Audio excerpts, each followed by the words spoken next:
Westfaler Lowland efter Lord Ciclo, morfaren af Grossklockner.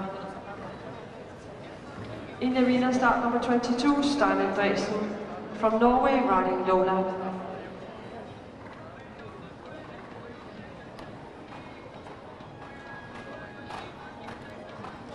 And the result for last 3 year, 4 fourths in the time, 64.94 seconds.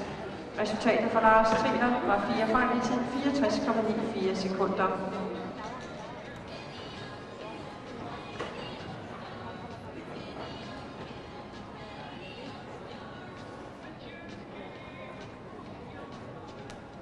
Og Stein Andresen er jo en af de helt tunge internationale ryttere for Norge. I 2008 var han med til at ride OL i Beijing på sin hest Le Beau. Helt tilbage i 94 red han verdensmesterskaber første gang i Haag på hesten Delight, som mange af os jo har set internationalt utrolig mange gange.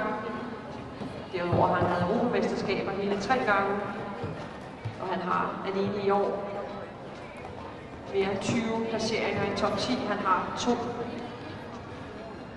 sejre, der er helt friske.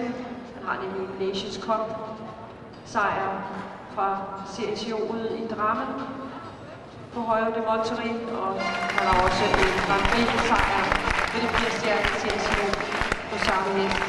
Og her ligger han sig ind på en foreløbig andenplads med en fejlfrit i tiden 69,24. Second place so far for Stein Andresen, clear round with the time 69.24 seconds for Stein Andresen. Vi har fået start nummer 23 på banen i dansk.